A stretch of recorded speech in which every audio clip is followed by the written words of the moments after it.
I always say that companies need to simplify. I think that simplicity scales. And when you focus on a product that you want to do really well, that's the key to success. So greens have become our hero SKU, our best-selling product. It comes in mango, berry, coconut, citrus, and original. I'm Tom Ward, and over the last couple years, I've had the chance to sit down with some of the biggest celebrities and influencers in the world. What I've always found most fascinating is the stories of the businesses that they've built behind the scenes. On this show, you'll get an inside look of what it takes to build a successful business from some of the biggest celebrities, business people, and up-and-coming entrepreneurs in the world. This is The Tom Ward Show. Hey guys, welcome to The Tom Ward Show, where we talk to the biggest entrepreneurs in the world. And today we've got such an entrepreneur. We've got Mari Llewellyn, founder of Bloom Nutrition, just, general, all around kind of bad businesswoman in life. It's funny, I do a lot of research for this, and I know your whole kind of backstory.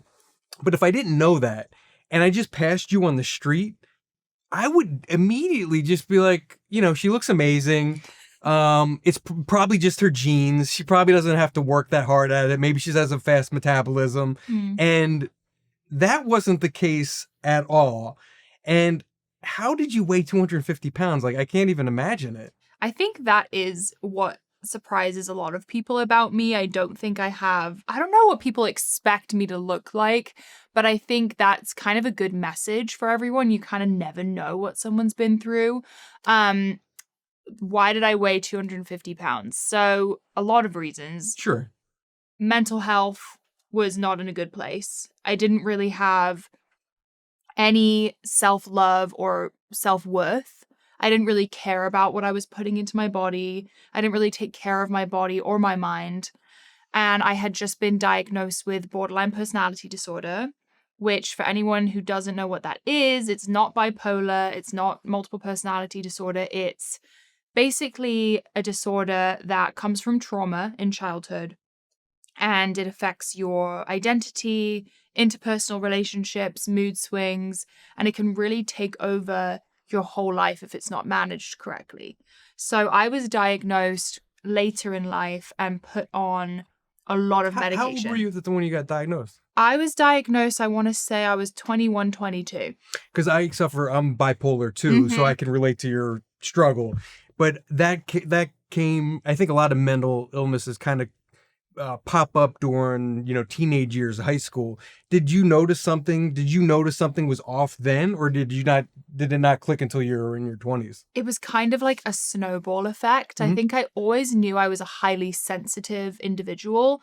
I grew up in a pretty tumultuous household, very high emotions, a lot of like yelling, fighting, and during that time, I was kind of just super emotional and scared of what was going on. And then as I got older, I kind of got angrier, I would say, and kind of rebelled against my household. So I was discovering drinking and partying and, boys and friends and kind of filling that void I'd always had. So as I got older and I got to college, that's where things kind of hit the fan for me, because it was my first time being in relationships and going out, and things were getting kind of exposed, I would say. So I had a feeling, but I was also very shy back then. So things really started to come to a head when I was 21, 22.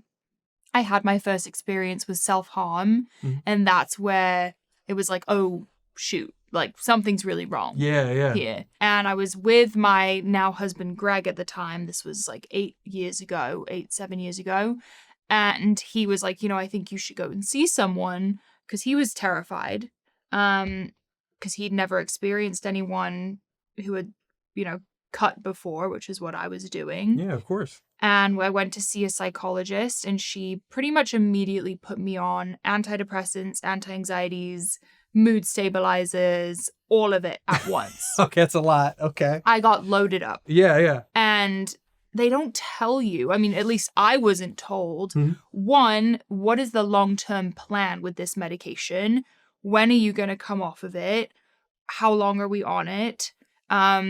Two, the fact that you can't drink on medication like this, which I continued to do. Yeah, I've been there. Yeah, why right? not? Sure. I was in college. I didn't know. Yeah. So I was blacking out every time I drank. Oh, wow. And then also just trying all of it at once, you don't have any sense of what's working and what isn't. Yeah, absolutely. Yep. So I completely lost my grip on reality during that time.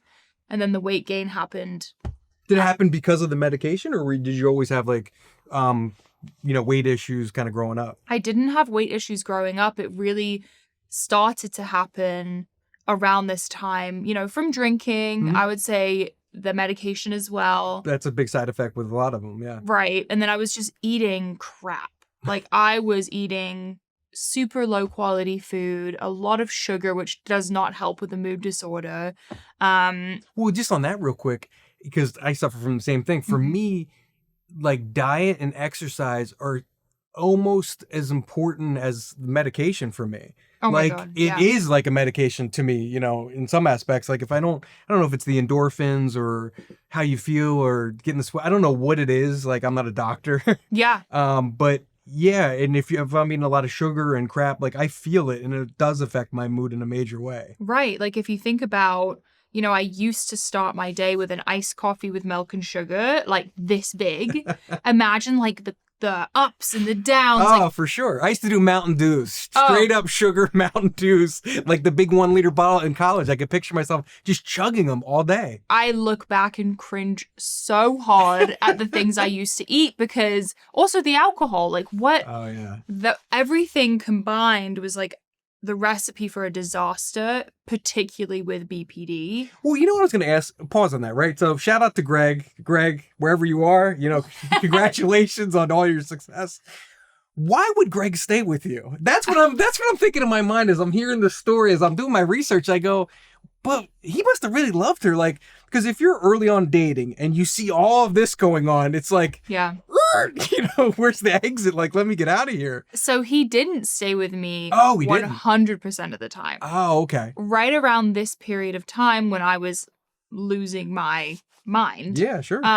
He did leave for about a year. Oh, okay. And that was a really tough period of time, but I was barely able to take care of myself, let alone a relationship. Yep. So, of course, like it made sense, but it was obviously super painful for both of us. And he left for a year. And during that time, I was in my last semester of college. I ended up dropping out because I was failing every class, moving home. And I had I look back on that time and I have very little memories, to be honest, because it kind of just feels like a black hole. It was just so dark. So dark. Yep, I've been there. I was on the medication. I didn't have a grip on reality. I wasn't really aware of what was happening. And they say with trauma, when you're in that fight or flight mode, you don't retain a lot of memories. Oh, wow. I didn't know So that. I have a lot of black holes during that period of time.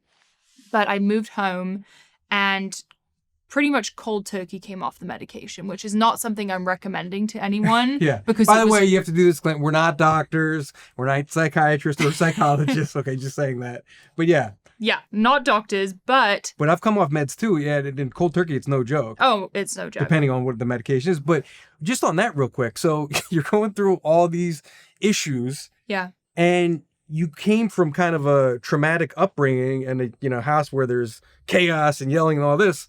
So you've got all this going on, and then you go back to that environment?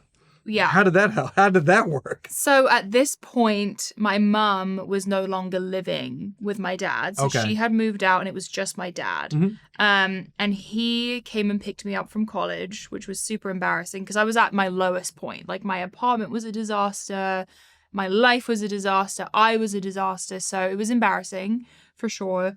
And I think, my parents are both, they have their own thing going on. My dad works for the United Nations. He's always traveling. So I was living with him, but kind of like independently, if that makes sense. Yeah. Like I was still... Like he's in and out all the time. But he did the best he could to help me with, what I was going through. And at that point, when I came off the medication, I was kind of just trying to survive at that point. And when you detox from this type of medication, weird things come up. Like I suddenly was shoplifting, which is so... I'm sorry, I'm laughing. No, it is funny now. Yeah, of course. But at the time, it was like, where is this coming from? Was like, that on the side effect list on the medication? Side well, effects, shoplifting? I found out the other week that is a side effect. Get out of here. Of coming off the medication. I was just joking around. No, seriously. A lot of women have experienced when they detox from this particular medication that they'll start shoplifting. What? I know. And I never knew where it came from because that is not my character at all. And now I look back and I feel horrible. But I went through the shoplifting phase and I got caught and I was pulled into an office. Oh my God. It was bad. It was During bad. this low point, then you throw that on top of it? I know.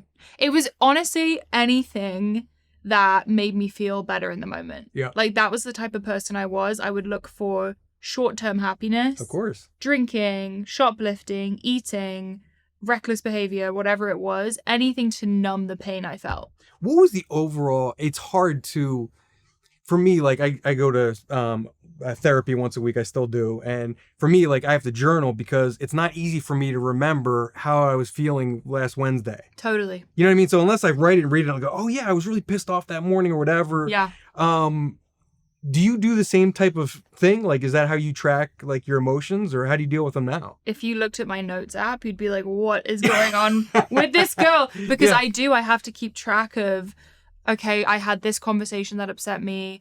I felt like I didn't handle this well. I want to talk about this. I do therapy twice a week. Oh, nice. Freaking love it. Why are you showing off? I just do once. You're trying to make me I'm do not that? showing off, but it is so helpful. For sure. It's so helpful to talk through everything you're dealing with a professional and kind of have that unbiased feedback. And I've managed to find a therapist who also has BPD. Oh, wow. And has been through a very similar situation to me. Wow. So it's nice to talk to someone who I feel like really gets it, you know?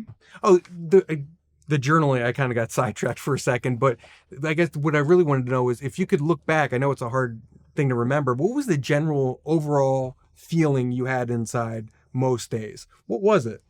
Like, how did you feel about yourself, about, you know, can you even remember, or it was just a pain and just a hole?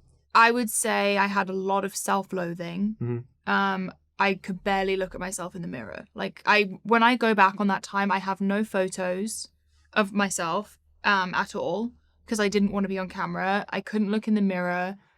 Super disappointed in myself because I didn't keep my own promises. Like I didn't show up for myself. I feel very detached, honestly, from who I was back then to now. I feel like a completely different human. Well, you are. I know.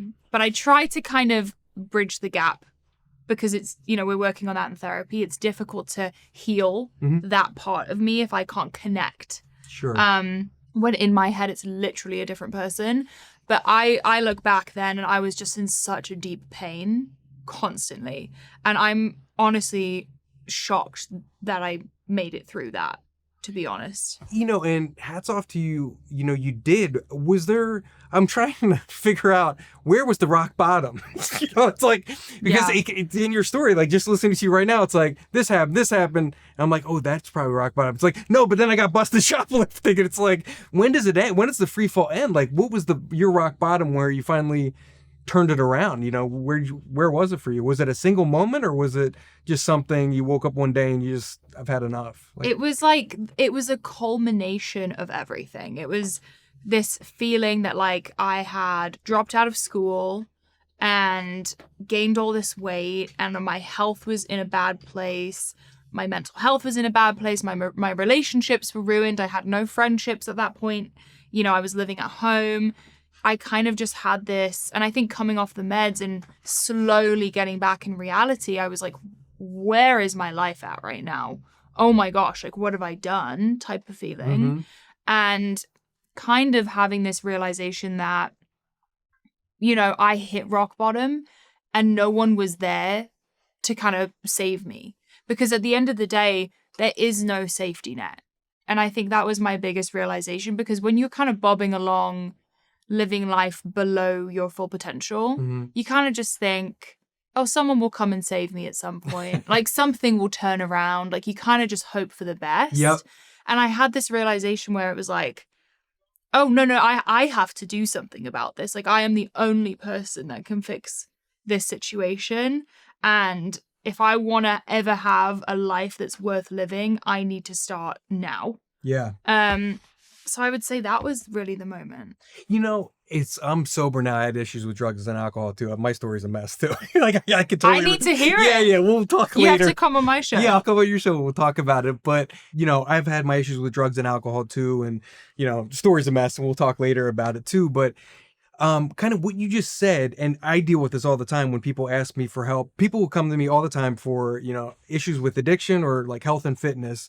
And the more I've kind of been at this, the more I realize no one's going to do anything. You know, it's so disheartening, but you know, early on, I wasted all this time and energy like almost dictating and like spending all this time and energy and like, this is what you got to do. And if you want to do this, blah, blah, blah, blah, blah. And then time and time again, I would look and that person wouldn't change at all. And actually 99% of the people wouldn't do anything. And for me, it's like, it's so frustrating because I wish there was just a magic pill. Like when I look at your story to go, here, look where you are. You're back at home. You know, you dropped out of school, like, boom, go fix yourself. But do you find the same frustration? Like you're in the health and fitness game. You can't make anybody quote unquote get it. Can you? No, you have to want it yourself at the end of the day. My husband and I talk about this a lot because we have a lot of people reach out and ask for advice on fitness, on business, or whatever it may be. Yep. As you just said, 99% of them don't do anything that we tell them. And that's not a pessimistic attitude. It's, no. I want to be optimistic, but that's reality though. I think when someone realizes what their why is and what their overall purpose is, and they go after it for that reason, it's so much more powerful than telling them to do it. Yep. Do you know what I mean? Yep. Because that will only last so long. I know for me, you know, I was dating Greg, who's a bodybuilder and had all of his meals in Tupperware and was going to the gym twice a day. I didn't care. It didn't affect me because I was like, oh, that's not for me. Yep. And he never tried to actually convince me. That is what I like about Greg. So I'm reading the story and I go, you know, I got a picture of him in my mind kind of based on the interviews you're doing and the articles I'm reading and stuff. I'm like, okay, so here's a guy, he's a bodybuilder. I know this guy. I'm friends with this guy, right? Chicken and rice 5 times a day, watching their macros. I know that person, right? Yeah.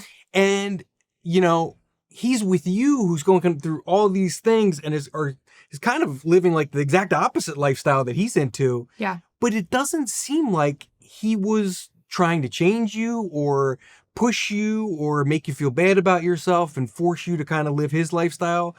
Like that's a pretty amazing guy. Yeah, absolutely. And I've asked him why, because why? I've been curious. Because Yeah. I feel like if I were him, I would have tried. Me too. And he was like, you know, he was used to being the odd one out. He was like, I'm used to being the anomaly. So at college, everyone was going out every night and eating like trash. And he was at home cooking. He was like, I never thought anyone would ever be interested in joining me on this. And he also said he was used to people asking for advice and never taking it. So it was always just his thing. He's very individual with his fitness journey. And I think bodybuilding means more to him than I could ever really imagine. It's kind of been there for him since he was like in 8th grade. So it's kind of a coping mechanism for him. And I don't feel like he felt the need to put it on me because it was always his thing. But then once I showed interest, it was like, he was my person. So now let's go on the journey upwards now. So, you know, you kind of want to make a change in your life. You're starting from zero, literally, right? Yeah. And then I read you just started, this is great advice for somebody watching, you know, if you want to lose weight and you're kind of in a similar spot. I read you just started walking your dog. Yeah. Like, was that the first step? Like, well, yeah, because I was coming from a super unhealthy routine where I wasn't moving my body much at all. So you're not going to go to circuit training class. No. And I was scared to go to the gym. Like the gym was a scary place for me. I didn't know how to use the equipment. It is. People there looked super fit. Yep. I was intimidated. So I said, okay, let me just go on more brisk, frequent walks with my dog. And then the diet. The diet was the first thing that I really wanted to change. And I pretty much imitated, this is pretty funny, I imitated Greg's meal to start. And what are you eating, like 200 grams of protein a day or so something? keep in mind, Greg is 210 pounds of like lean muscle. Okay. So I was like, okay, let me start with breakfast. So I made I think it was like a whole egg and like 5 egg whites and a bowl of oatmeal and blueberries. Like this was a ginormous meal. That's what I ate this morning, actually. Right. Oatmeal and egg white omelet. So I sent him a picture and I was like, oh my gosh, look, I'm so healthy. I'm on my right now. And he was like, oh, wow. You know, maybe we don't need like quite as much because you're not like a competing bodybuilder right now.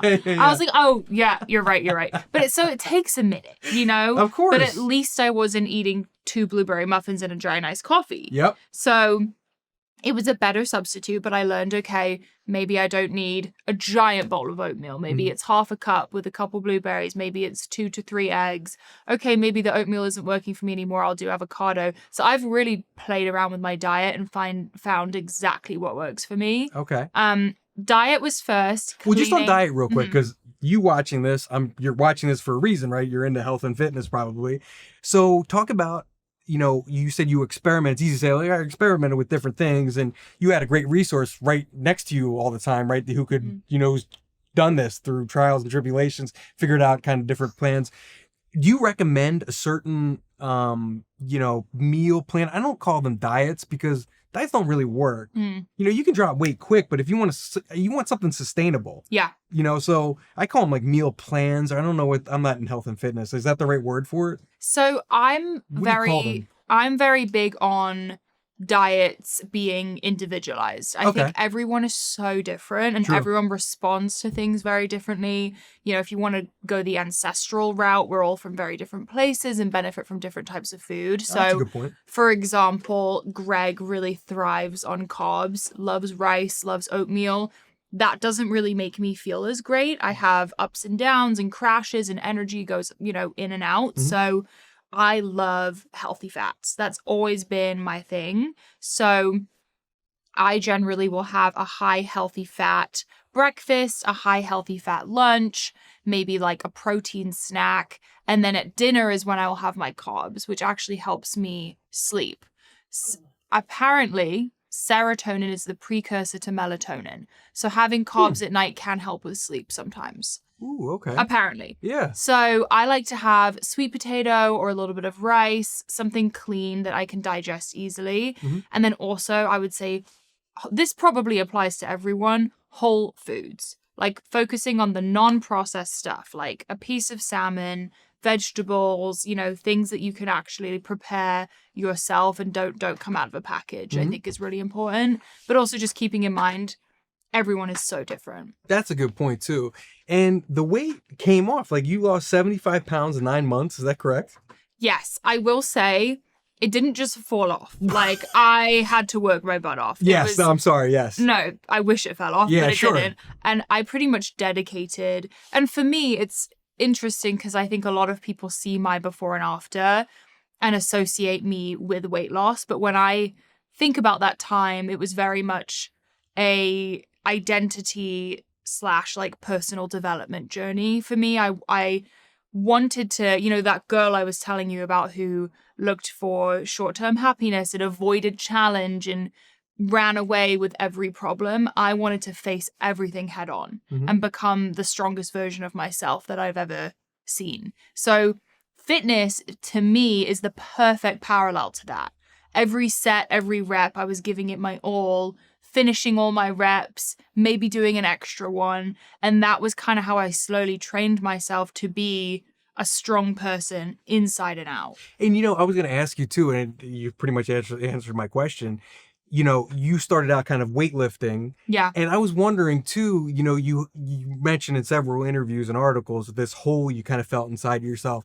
And I was thinking like subconsciously, was she building like a protective armor around herself? I would say yes. Is that how you felt? 100%. Right? You know, when you started seeing the muscles and stuff develop and your body changing? 100%. I always felt like women with muscles were the coolest thing ever because that is like the best way to show work ethic on the outside of your body. Do you know what I mean? Yeah. Like a woman with muscle takes so much effort. It's difficult for women to put on muscle. I think a lot of girls say they're scared of getting bulky. It's virtually impossible to get bulky. Like you would have to dedicate your life to getting bulky. Yeah.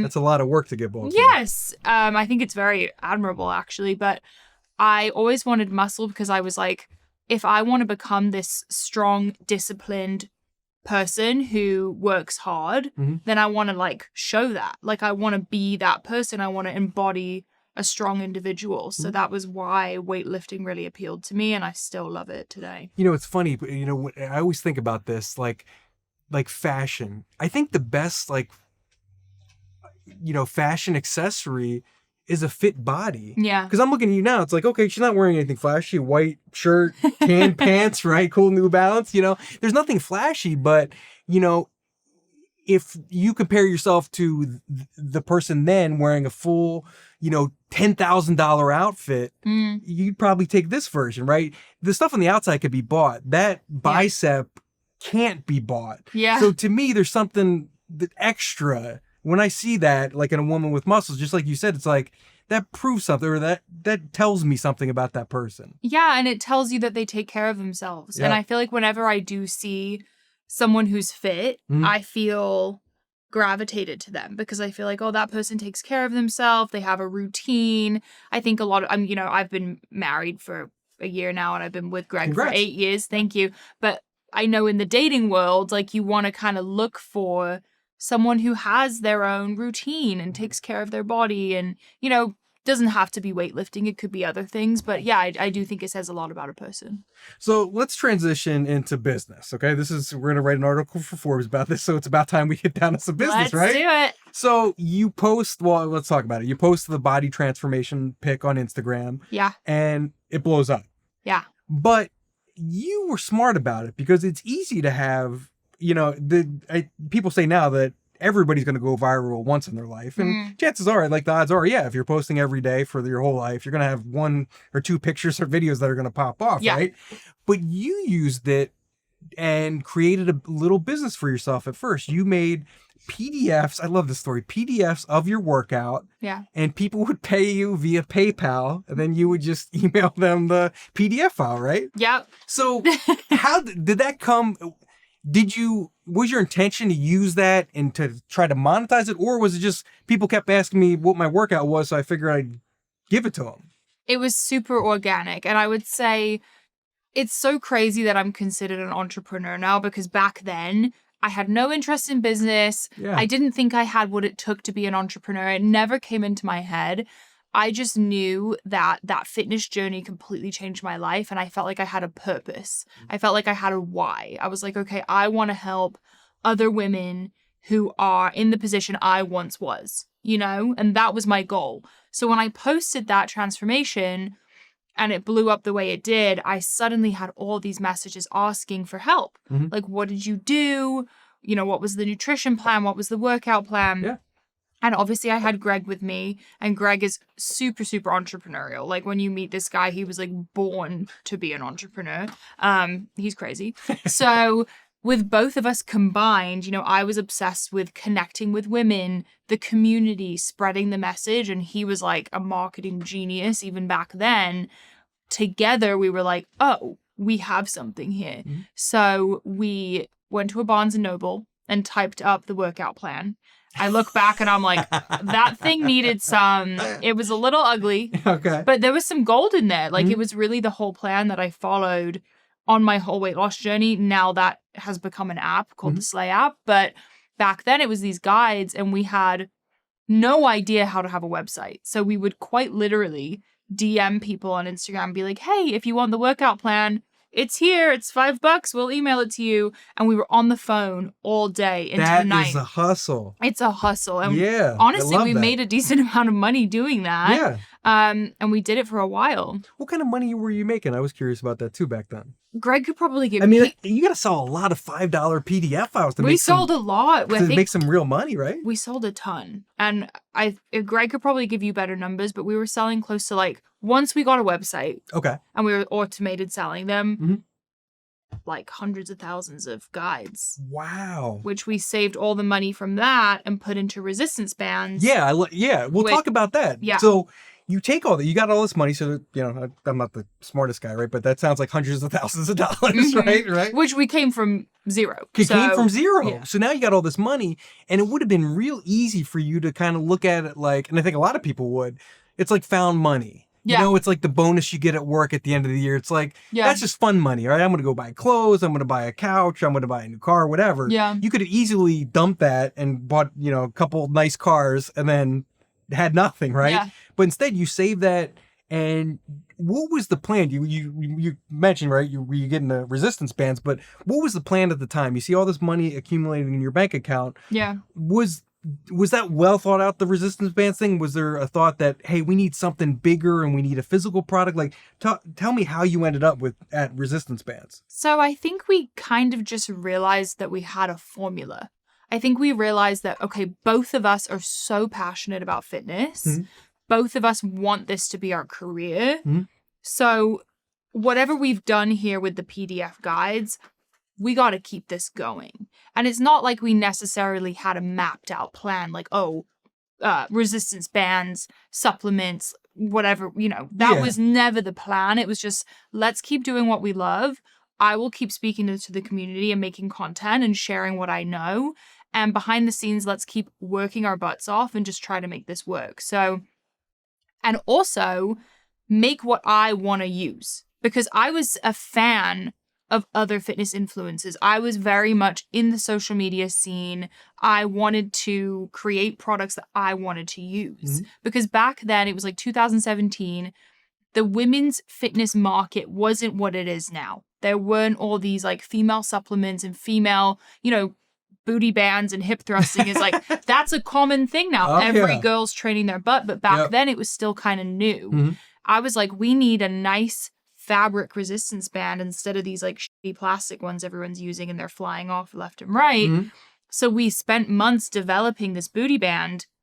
We worked with a manufacturer in Pakistan, which now has an actual Mari wing, because we bought so many bands. We ended up buying machinery for them. Get out of here. Yeah, we still speak with them, actually. It's pretty crazy. But we put all of our money into these bands. We got, our initial launch was 900 bands, which sounds like nothing now, but back then it was crazy. Yeah, it sounds like a lot to me. We filled my dad's house with boxes of bands, because I was still living at home. Oh, wow. And he was like, what are you doing? And like, you're actually stuffing envelopes or packages and mailing them out yourself? We hand packaged every band. I wrote a note in every band. We have customers who still have those bands. Wow. It was a grind. Like, we were packing and shipping for days. Yeah. And we sold out within 2 days. So we were like, whoa, okay, we need a warehouse. So we called around all these different warehouses. Wow. No one took us seriously, because we were 23 years old. We were like, oh, we sell bands. We need somewhere to put them. And everyone was like, no, get out of here. Now it's not a big deal, especially we're here in LA, right? A 23-year-old on the street, you go, I don't know, maybe he's a YouTuber making $10 million a year. Like, now it doesn't seem too odd. That was not a thing back then. No, not then. We got hung up on like 10 plus times. Wow. Finally found one out here in California who took our bands, and we sold 1 million booty bands back then. Oh my God. How much was the booty band? The booty band was $14.99. Oh my God. Yeah. Are you kidding me? Yeah. But keep in mind, like, you're paying for of course, cost your cost. Of course, it's not $15 million in profit, of course.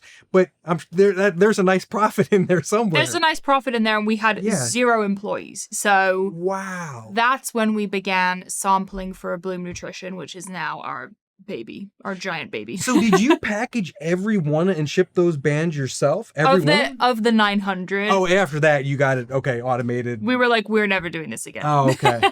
Well, talk about that real quick. So first of all, I love the hustle and I love the grind, but we also spent the first half of the interview talking about mental health and taking care of yourself, right? Yeah. What advice do you have? Because it's kind of a double-edged sword, right? You go, okay, I want to start a business. Yeah. Well, you better work your ass off and be thinking about it 24/7 in order for it to succeed, right? Yeah.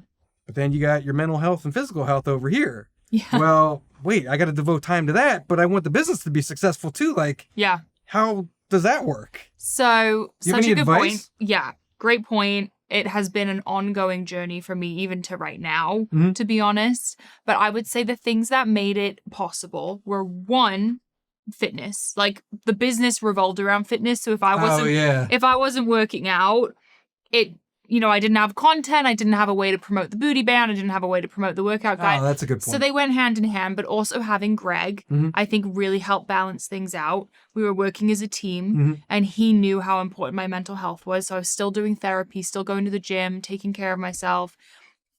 And also I would say when your work is your purpose and it makes you feel fulfilled on like a deep spiritual level, it helps with your overall, do you know what I mean? 100%. Your overall health. Like, Yeah.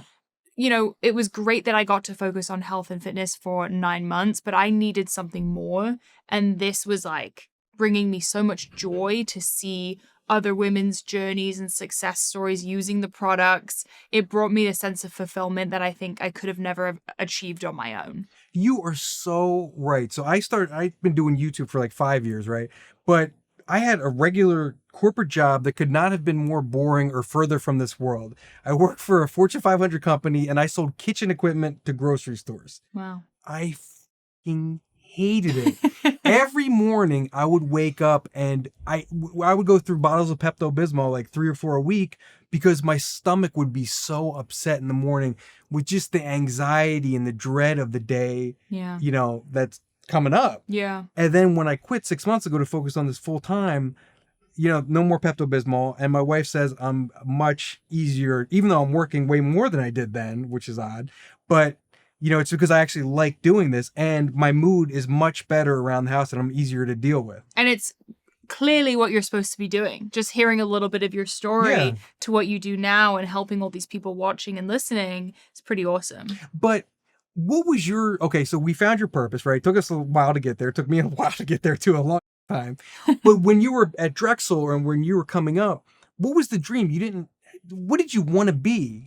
I don't know. So I look back on that time and I was like, so I studied design and merchandising, which actually at Drexel was a fantastic My sister went to Drexel. What did she do South there? Jersey. That's crazy. Yeah, shout out Delaware Valley. What does she do at Drexel? Well, she went to Drexel. Okay, cool. Yeah. What does she study? She studied business. Now she's a stay-at-home mom. She has 3 kids, and that's a full-time. That's harder than any other job I was gonna say I could name. But she went there, so I know Drexel. Greg did business at Drexel. I did design and merchandising, and my program was great. Like I learned a ton that I use with Bloom now. Oh, okay. So it's been very helpful. But I would say back then, I was so goalless. Like I was okay with being mediocre is what I always say. So I never really kind of had this vision for my future. I just did the best I could and that wasn't great. And I was very focused on my social life and the things that kind of filled that void. So I thought that I wanted to be an event planner for a while and then maybe I wanted to be a designer or maybe this, maybe that. But I think the one thing I would say is I never thought that success was meant for me back then. I never envisioned myself being financially successful or, successful in any way. That is so, and I feel the same way. The person watching this, 20-year-old woman watching this, say, who doesn't know what they want to do, who feels lost, what advice do you have for them? Again, who are goalless, that don't know what to do, or even if they deserve success? Yeah. Firstly, I would say, finding self-love and realizing that you are worthy of success is crucial. Like, I think finding my appreciation for my body, my brain, finding the things I'm really good at, all happened within that fitness journey. I think sometimes just committing yourself to one thing, you can really find your true strength. I would also say, again, finding your why. And I think a lot of times, your why is in your deepest pain. So the things that you've been through and maybe, struggled with the most and came out on top, the things that mean the most to you that you kind of like tear up when you talk about it or your heart wells when you talk about it. Those are the things that fire you up. Focus on that. I think the quote is, we are most powerfully positioned to serve those who we once were. So if you've been through something that's so difficult for you to talk about, or it's like the thing that's most meaningful in your life, maybe that's where you need to move. Maybe you need to help those who are in that position. So I think looking at your life overall and saying, okay, what have I been through and what is my true purpose here and what can I do with that? Because I think what's so nice about today's society, with all the struggles that come with social media, Sure. we also have the ability to turn anything into a business. We can make money doing anything now. It's funny. In the last couple of interviews, my social media guy posted these. I talked about two businesses. Like, as I was talking, I'm like, I totally agree. And one, I'm like, you could literally make a business of being like a unicorn influencer. Like, you're into unicorns. Yeah. You draw fucking unicorns on TikTok. You have fucking unicorn hoodies, whatever. Yeah. Or the last interview we were talking was like, you could just be a weed influencer. Yeah. Like, you really like smoking weed and getting high. Not that I endorse that, right? But you can, and I don't know, talk about the different strains and, do brand deals with different dispensaries. Yeah. Like, it's the crazy, for me, like at my age, like that would be a career. When I was in college, that wasn't even a thought. Like, you wouldn't even speak out loud about if those were your hobbies. Like, 100%. let alone build a business around them. Yeah. It is an exciting time. Social media does allow you to really make a business out of anything. 100%. I think now is the moment where no matter what your passion is, you can do something with it. Whether you're like a sewing person or you love cooking or whatever it is, you can make a whole career out of that. And I think there's so much freedom in that, and it's so exciting. So we got the bands. Now, let's go back to business, right? So we got the bands. We got a ton of money, right? Mm-hmm. We got, I don't know, we got millions of dollars, let's say, right? Somewhere. So why not just, you could have just kept making bands forever, but you started to get into supplements at the time, right? And I read that you went in GNC and it was like, there's nothing really. And I know, because I've been in GNCs there, it's like, NOS explode and everything's explosions and like, male dominated advertising. Oh, yeah. Is that what it looked like to a woman going into GNC back then? Yes. 2017, everything was exploding. Everything was yellow and black and red. And it was like extreme creatine or whatever. So I was like, oh my gosh. And I go in and try to find something that works for me, bring it home. And Greg's like, oh, no. You're returning that. That's horrible. Mm-hmm. So I think there's a big difference between fitness and wellness. I think it's possible for someone to be shredded with a six-pack and die of a heart attack tomorrow because of the crap they have in their body. Yes. Like, I'm someone who's always been very ingredient conscious and very aware of what I'm putting in my body. I think because of my mental health issues, I don't want to be taking too much caffeine. I don't want to be putting crap in my body that's going to like make me feel like, my mood's up and down. So going in a GNC, I was really disheartened by all of the ingredients and all of like the marketing in there. I felt like I wasn't really welcome in a place like that, you know? So I wanted to create something that was for a woman like me. I wanted to create something that was approachable. Maybe you're new to fitness. You want to feel like it's easy to incorporate in your lifestyle. It's good for you and it tastes good. Well, stop right there, though. Yeah. So you're not the only woman in 2017 to walk into a GNC, see shit exploding and go, this place ain't for me. Yeah. I'm sure there are thousands of women who thought the same thing. Yeah. But you actually did something about it. You saw a hole in the market and you decided, hey, I could maybe come up with something that would work on the shelf of a GNC that would make someone like me feel comfortable and it would be good for them at the same time. Yeah. So what is it that separates you from the thousands of other people who walked in the GNC that year and thought the same exact thing? What is it about Mari? I feel like hitting rock bottom and having that experience made me feel like there was nothing to lose. Do you know what I mean? Like I felt like I had been through the ringer at that point. Nothing could have really gone worse than it did. So I was like, well, what do I have to lose? Like millions of dollars is the answer to that question. Yes, which I will say my husband and I are both pretty, we take risks. Like neither of us are afraid to take a risk. I don't know where that comes from. Both of us are kind of like, go for it. We're like back up against the wall type people. But to me, the millions of dollars were never ours. They were always like, I didn't even view it that way. And yes, we were able to live a little bit better and move out of my dad's house and get our own place in Colorado, but we were never like spending a ton of money because this was our future in our eyes. And I think both of us knew we would never thrive in regular jobs. Like Greg was fired from multiple different jobs. I sucked at being an Orange. I was at the front desk of Orange Theory making minimum wage. Literally didn't make a single sale. Like I could not sell the program. I don't know.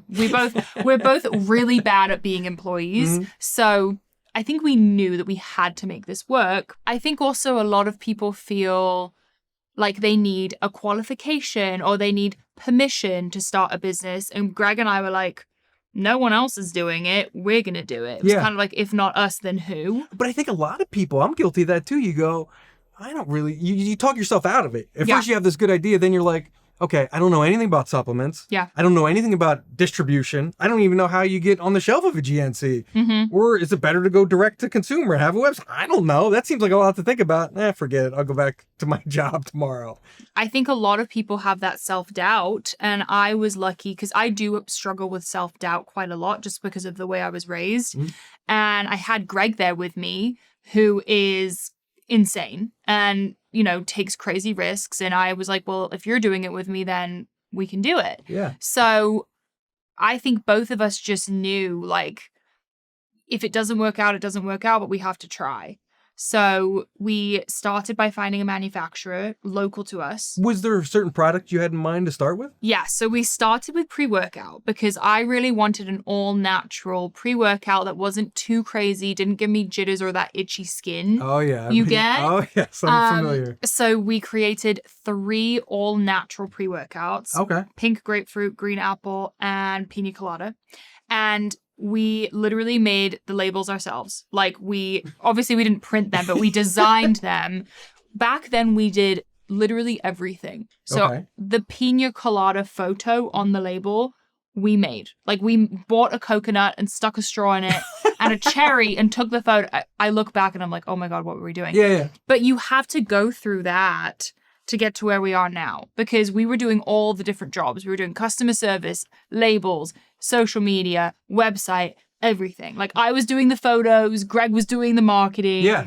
It was insane. You know, do you know who Christian Cavallari is? Oh, yeah. Yeah, I interviewed her and she was telling the same story, but she was in a different position because she was famous. But she's like, I'm answering customer service emails at like 4 a.m. and I'm using a fake name so they don't know it's me. And then eventually you get to the point where you're like, I can't sustain this. Oh, yeah. But she said the same thing. She's like, I needed to know every single job, one, so I can hire the right person and know if they're doing a good job or not, but also to understand every piece of the business. Yeah. You know, because if you don't, you're not going to succeed. Exactly. And it was a challenging time. Like, it was a period of time where we pretty much didn't leave the house. All we did was bloom. It was our child, essentially. And it's, you know, it's difficult to be directly involved with customer feedback all day long. Like, when it's It's never good. People are not, usually it's bad, which is why they're emailing you. Like, this sucks or it didn't arrive on time. They're not saying like, you look so beautiful in your picture today. I love your product. You're just the best. It's generally mean. Yes. So that was the first person we hired, was a customer service gal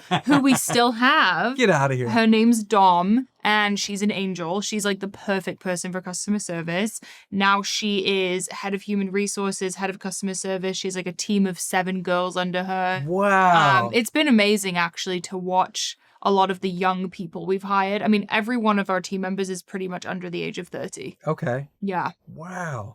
So you're doing all this at home. So where do you sell it? Like, was there a sales strategy, or do you just go, we're going to have the same website we're selling the bands on? Like, how do you get this to people? So the bands in the PDF guides were Mari Fitness, and the supplements became their new LLC. So that was Bloom. Okay. And our strong suit was converting from social. Okay. So we knew we should go direct to consumer, because if I could just do a swipe up link, and back then Bloom was very much reliant on me. Yeah. So we basically grew my community, and through that got customers for Bloom. And that initial launch we did sold out quickly. So we were like, okay, they like this. We need to do more. Okay. So very much reliant on me. I would be promoting it and showing it in my everyday routine, because I was using it genuinely every single day. It was the product that I wanted for myself. So yeah, direct to consumer at first. And we were direct to consumer up until recently, actually. And we have been very successful with that. Wow. I was thinking about you too, because you are so involved and it is you. But that's not sustainable forever, right? No. I was thinking of Jessica Alba when I was thinking of your story. You know, it starts out, Honest Company starts as, oh, Jessica Alba, the actress, has a brand and it's called The Honest Company. Yeah. Now you just see that Honest is a trusted brand you see on the shelf of your favorite store. Jessica Alba is not a thought most of the time. think of them kind of almost separate. Is that the goal? I mean, it'll always be your baby, it'll always be your thing, but is the long-term success, is that the way it has to go, where it's kind of its own being? 100%. I think, first of all, we didn't call it Mari Supplement Company. Yeah, you could have easily done that. Because we wanted it to be separate from me.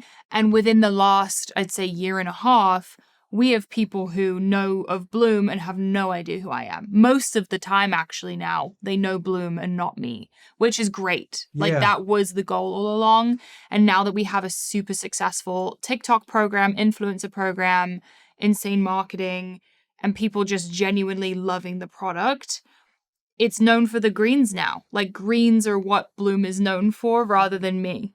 So you started with the pre-workout. Did you go greens next? Yeah. So the way it happened is we very much started as kind of like a gym brand because, you know, fitness was my whole life. I'd say as I've evolved and the landscape of health and wellness has evolved, we've kind of moved from that fitness niche to overall wellness and having an overall healthy lifestyle.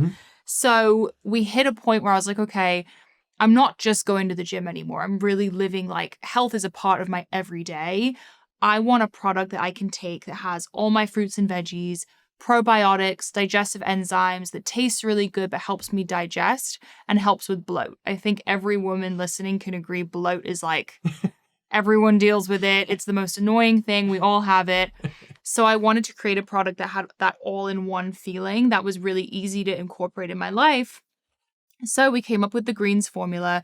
It took a long time for it to taste good, to get it completely right, because all of those ingredients, like the chlorella, the spirulina, they don't taste great. Those don't taste great. So trying to get this all-natural formula to taste really good was a challenge, but we finally nailed it. And I remember the first time I tested it out, I brought it on an engagement trip with my husband. I didn't realize I was getting proposed to, but I was. So I had the greens with me. Obviously, we were celebrating, eating, drinking a ton. And I was taking the greens twice a day. And I was like, let's see how these things work. Like, is this really going to help? I was waking up every day, no hangover, no bloat, looking as good as I did at the beginning, at the end. Wow. So I was like, oh, this is the product. You're like, sold. This is it. So we put it out there and people freaking loved it. But we were at this point in our business where, you know, we had employees now, things were costing more money. We didn't have the amount of capital needed to keep enough greens in stock. So we were selling out over and over and over, and people were getting pretty mad, actually. Yeah. Because every time we launched, we would have to sell out. Which sounds like a good problem to have, but it's not always a good problem to have. No, we were getting pretty frustrated because obviously if the demand is there, we want to supply the product. You're losing sales. Right. Yeah. So we kept selling out. And greens, it was one of our restocks. That was the first $1 million day we ever had. Wow. And it was actually the day we hired our first creative director. So at this point, we probably had 2 employees and we had a $1 million day. Oh my God. So we're like, I remember I'm training the girl. And is it you two? There's not a team of investors behind you. It's you guys, right? Never. Good for you. Yeah. Unreal. Yeah. I remember training this girl, and out of the corner of my eye, I'm seeing the Shopify sales. And I'm going, holy, we just made $1 million in a day. And now I need to teach you how to help me run this business because this is crazy. Shout out Shopify. Yeah, shout out Shopify. No, they've been incredible. But yeah, it was insane. And then what does the product line look like now? Greens are our hero SKU. We have... What does that even mean? Hero SKU? What is that? That's your number one seller, I guess? Is that what that means? I always say that companies need to simplify. I think that simplicity scales. And when you focus on a product that you want to do really well, that's the key to success. So greens have become our hero SKU, our best-selling product. It comes in mango, berry, coconut, citrus, and original. Okay. So we've really honed in on that flavor. And then we also now have a travel pack size that you can bring on a plane, on a trip, wherever you're going, to the office. So we've kind of really honed in on this greens moment. And now they're all over TikTok. We have a crazy campaign behind them. And now it's insane to just see how far we've come because, you know, we used to die to like get it in someone's hands and please try the greens. And once they kept ordering it, which is, you know, at the end of the day, you need to have a good product for that to happen. Of course. And now we have big influencers and celebrities reaching out asking, can I work with you guys because I organically love this product? What was the biggest one where you just went, are you kidding me? Where you got like starstruck when you got the message? There's been a few. Kaylani posted it the other day. Stassi Baby's a big fan of it. Oh, wow. Jordan Woods is a big fan of it. I remember way back seeing Sarah Hyland in a paparazzi photo drinking it after her workout and being like, oh my God. Is that the best? You can't buy that kind of press. I was like, what the heck's going on? So Wow. it honestly, just seeing anyone, even just like a normal girl at my gym drinking it makes me so happy. So it's been cool. It's been really cool. Do you see, like, does that, I think a lot of companies too try to do the Volkswagen model, because a lot of people don't realize Volkswagen makes Volkswagen, then they make Audi, and they also own Porsche and Bentley. So they have like a car for each income. Yeah. I think a lot of, startups or companies try to do that too. It's like, we're going to have everything. So we'll have a male pre-workout. We're going to have a female pre-workout. We're going to have protein. We're going to have this and that. And you take the opposite approach and you go, let's go kind of niche and figure out what our core thing is. Yeah. And let's just double down on that. Is that kind of the advice you have for, aspiring entrepreneurs out there? I would say so, because I think it's confusing to the customer when you try to have such a wide variety of product. I think it's like, okay, where do I go? What is your specialty? I think specialty is really important. So I think consumers understanding, okay, this is what they do really well is key. Because I personally get confused when I go to a website and there's so many different options. It's like, well, what are you even offering? And it also allows us behind the scenes to make it even better and keep improving and do new versions and kind of fulfill the needs of our customer. We've always been super, super close-knit with our community. We listen to what they want. We read the comments, we check what they're saying. So we really try to fulfill that need where we can. So business front, you're killing it, but you're also in this world now, right? You're in the podcast world. You're with Dear Media. Shout out Bostix. How did you get into the podcasting world? Why bother? You got all this going on over here, right? Who needs another job? I know. I was kind of wondering that myself.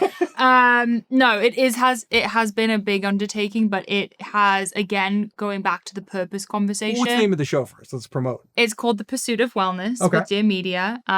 If you just look it up on Spotify or Apple Podcasts, you'll find it.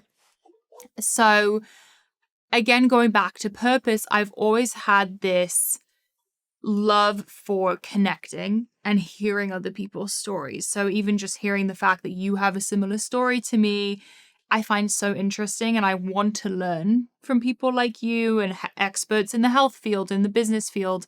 I think having a deeper conversation has always been important to me. And, I've been on social media now, 5 years maybe? And there's only so much you can do with this short form content. With the quick clips and the TikToks and the 30-second reels, I can show you my what I eat in a day or a morning routine, but I can't dive into, okay, why do I have this morning? There's no time. There's no time, and that people don't really get to know me on a deeper level. And I feel like I have so much more to say. And the show has really allowed me to do that and bring in new people. And I feel like we're all learning together. So that's why I called it The Pursuit of Wellness, because it is a constant pursuit of, learning more and continuing to grow. What's funny? I wonder if you feel the same way. For me, if I never see you again in my life, we'll follow each other on social, maybe comment or like a picture or something here and there, right? But if I never see you again, there's some kind of lasting connection for the hour we spent together, because you literally hear their whole story, right? And sometimes you know more about them now than some of the people closest to them. They'll tell if you're in an interview, people will say things that they don't tell their closest friends for some reason. Like, do you find that, have you found that to be true too, since you've been doing the show? 110%. I think one of my favorite things about it is that I have made so many connections and people I can reach out to if I have a question about something or whatever it is. I've left every interview with a new friend, it feels like. Yep. And everyone's so different too, and I've had interviews where I've expected it to go one way and it's gone a complete other way, and I've left having so many realizations about my own life. I think it's invaluable. What advice, just on the learning too, if you're watching this and you're thinking about having a podcast or YouTube channel, I have learned so much, more than I ever learned in school, and you learn from experts, right? I interviewed Charlie D'Amelio, and after the interview, I go, so take a look at my TikTok. What should I be doing? I mean, like, who better to tell you, like, what is that conversation worth? Yeah. People would pay tens of thousands of dollars to get Charlie D'Amelio's feedback on a TikTok, right? Yeah. And even if it never gets to that level, you get to speak to an expert in some kind of field, and you get to learn from the best in the business. And I think that's even if you never make money at it, even if it never goes anywhere, even if you just maybe do 20 episodes and forget it, I think there's something, it's still worth it. 100%. For me, it's never been about the money. And I think a lot of times when you go into things for money, it ends up not working out because you don't truly love it and you're not doing it for the right reasons. For me, it's always been about connecting, spreading the message, and educating myself and the audience at the same time.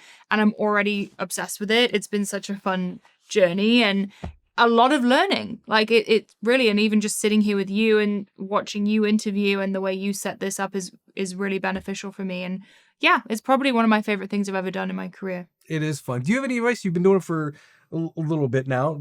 So is there any advice you have for the person who wants to start a podcast or just starting to now that you learned in your time doing it? I would say, so we were talking about this before, don't be afraid of a polarizing conversation. And even bringing on a guest that you may not agree with 100%, because I think bringing new perspectives to the conversation and opening up the floor to that disagreement is kind of beneficial. I think we're in a society now where people are afraid to disagree with one another, or afraid of like conflicting opinions. But I think it's like really great to listen to people who we may not expect. Like I had Liver King on my show the other day, and everyone that doesn't seem on brand at all. Everyone was shocked because they were like, what could you and this caveman possibly be talking about? But honestly, I left the conversation feeling really connected with him. If you listen to the episode, our stories overlap in more ways than you'd expect. And it was very eye-opening for me. I did have to eat raw testicle on the microphone, but Do you have video of it? Yeah. Oh, I gotta check it out. You said it's on TikTok, right? I absolutely have insert video. Picture here. Michael, insert a picture here, please. Yeah, no, I fully ate raw organs, but it was so eye-opening for me, and I think for the audience, just to sit through when you sit through a 45-minute conversation, you leave, I think, surprised 100% of the time, no matter what you think of that person. Yep. Well, this was a pleasure. I learned a lot. Well, any other news with Bloom? We covered Bloom. We called it the podcast. What else? Anything else we're promoting? So Bloom launched in Target just a couple of months ago, and we're already the #1 supplement in the vitamin section. Are you serious? At Target? At Target. Wow. Congrats. Thank you. And then I don't know when this comes out, but we launch... Couple weeks. Okay, we launch in Walmart in about a week or two. So we'll be in Walmart when this comes out. You're in Walmart and Target. Yeah. I mean, that covers basically every city in the country. Out of my dad's attic to Walmart. What a great message. Congratulations. Thank you. Guys, thank you so much for watching. Let's give away some greens too. I have some greens. I'm excited because the only vegetable I eat the same thing for lunch every day. I have fish and asparagus. Okay, that's pretty good. But that's the only vegetable I eat all day. Yeah, you need some greens. So I need some greens. So I have some greens. We're going to give away some greens. So subscribe to my weekly newsletter. You'll see the link in the bottom. Every week you get inspiration and business lessons from over 100 interviews I've done. So there's some good stuff in there delivered to your inbox every week. So sign up and we'll give some greens away. So thank you so much, guys. And don't forget to listen to the audio podcast wherever podcasts are available. And of course, subscribe and turn on notifications. New interviews every Tuesday. Thanks, guys.